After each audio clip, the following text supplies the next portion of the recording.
Ciao! Benvenuto nel canale di AgriEuro. In questo video ti presenteremo le caratteristiche principali del prodotto. Ma prima di iniziare, voglio ricordarti che AgriEuro è l'unico e-commerce che permette una fornitura completa di pezzi di ricambio per tutta la vita del tuo prodotto. In caso di necessità, per riparazioni o assistenza, offriamo un supporto completo grazie a una maxi officina interna o attraverso uno dei 400 centri assistenza partner sparsi in Europa.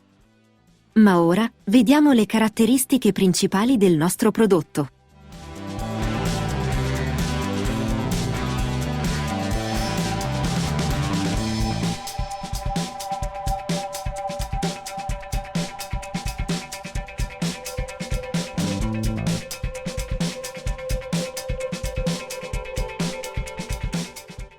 Il trinciaerba a scoppio radiocomandato Stalker Titan 500 è progettato per lo sfalcio di erba alta e vegetazione su terreni difficili. È destinato a un impiego professionale nella manutenzione di scarpate, pendii, superfici incolte e aree con accessibilità limitata.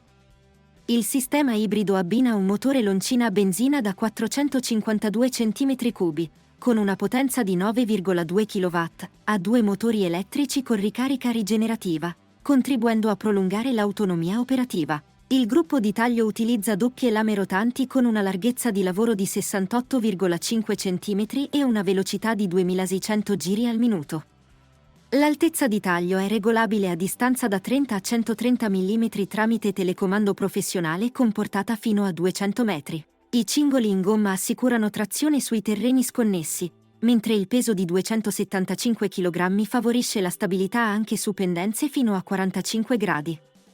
La macchina è completata da protezione anteriore in acciaio inox, doppia tendina antiproiezione a catene, griglia superiore di protezione e fari a LED.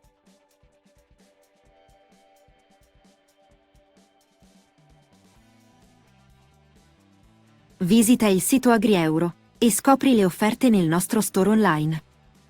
Clicca sul link in descrizione per saperne di più.